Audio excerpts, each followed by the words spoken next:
Meu nome é Camila, tenho 36 anos, sou natural de Garanhuns e foi lá onde a gente conheceu a minha família, o Evangelho da Igreja Adventista.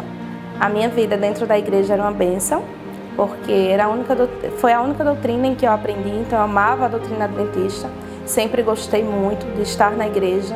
A minha saída da igreja foi exatamente porque a minha mãe, ela tinha descoberto que era diabética e hipertensa, e ela desenvolveu um quadro de depressão e saiu do trabalho. Então, quando eu vi, de fato, a minha família passar por necessidade, e era eu, ela e meu irmão, eu me vi na obrigação de trabalhar. E, para mim, naquele momento, apareceu a oportunidade de trabalhar dia de sábado, e eu optei por ir trabalhar. Durante os 11 anos que passei afastada da igreja, foi um período em que eu conheci o meu esposo, me casei, tive minha filha Júlia, minha filha Letícia. Mesmo afastada, eu tinha convicção da guarda de sábado e sempre tive muito amor pela igreja, porque fui criada dentro da igreja. Então, às vezes eu passava de ônibus, via a igreja aberta, os irmãos chegando, e o meu coração ficava bem apertadinho de saudade, com muita vontade de voltar, mas eu estava trabalhando e naquele momento eu precisava continuar. Mas sempre confiante, né, que Deus um dia iria me resgatar. O meu marido, ele é natural aqui de Recife, eu morava em Caruaru. E aí a gente teve aí as dificuldades para que ele se recolocasse no mercado de trabalho. E houve um momento da nossa vida em que ele precisou voltar para Recife. Nesse momento, eu voltei para a casa da minha mãe. Voltando para a casa da minha mãe, eu me deparei com muitas atribulações, porque foi quando a gente descobriu o câncer de próstata do meu pai. Devido à descoberta desse câncer, a minha mãe, que era diabética e hipertensa, também teve uma piora muito grande na sua saúde, suas taxas só viviam alteradas. E ali eu realmente comecei a travar uma batalha. E nesse momento eu estava muito triste com toda a situação, até que em agosto de 2020 eu tive um sonho, onde eu vi Deus falar comigo que eu iria passar por uma grande aflição. Eu já estava passando por várias coisas, né? O meu pai com câncer, a minha mãe doente, o meu casamento abalado. E eu descobri que estava grávida do terceiro filho. Passou os dias e eu marquei a primeira ultrassom para fazer do bebê. E chegando lá no consultório, o médico me passou a informação de que o meu bebê estava sem batimento. Eu nem associei a falta de batimento com a morte. E eu não entendi, eu só perguntei por que o exame ia parar e ele falou que, moça, infelizmente o seu bebê está sem vida.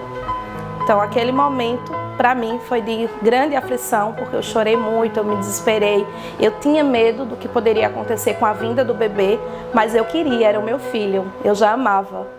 E aí eu perdi o meu bebezinho e achei que isso seria a grande aflição. E até comentei com a minha mãe, mãe, a grande aflição que Deus falou para mim é a perca do meu bebê. Então agora eu vou ter sabedoria para passar por isso.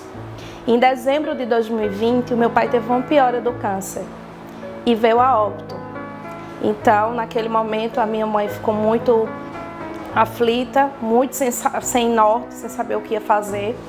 E eu falei para ela que estaria do lado dela o tempo todo, que ela não precisava se preocupar.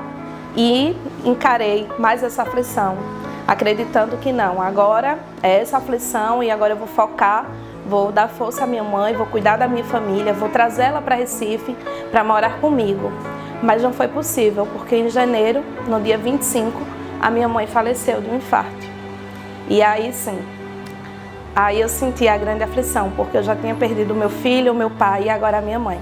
E esse momento sim, eu me desesperei, eu me vi sem chão, eu perdi o meu emprego porque eu não tinha estrutura para ficar. E aí Deus me trouxe a memória de tudo isso que eu tinha passado. E ali Ele me tocou, me mostrando, ó filha, eu estou contigo desde o início. Tudo foi permitido por mim. Então eu comecei a perceber o cuidado de Deus, o amor dEle para comigo. Em todos os momentos Ele preparou tudo, eu estava protegida, eu tinha a rede de proteção que era o Senhor. Ali eu tomei a decisão de que eu precisava voltar para os braços de Cristo. Que Ele nunca saiu, mas a gente não tinha mais aquele relacionamento, faltava o relacionamento com Deus. E aí senti saudade da igreja, senti falta do meu convívio que eu tinha, lembrei de muitas coisas que vivi dentro da igreja. E ali foi quando eu realmente tomei a decisão de procurar a igreja adventista mais próxima da minha casa. Então, naquele momento, eu me senti tão acolhida, cheguei a falar do meu problema para alguns irmãos, cheguei a chorar, me emocionei durante o culto. Tivemos um batismo naquele dia, eu me emocionei, era de uma senhora. E ali eu tive a certeza de que eu precisava voltar. E eu tinha sede das coisas de Deus. E foi muito emocionante, cantaram louvores que eu lembrei da minha mãe. Então, a partir daquele momento, eu decidi voltar para nunca mais sair.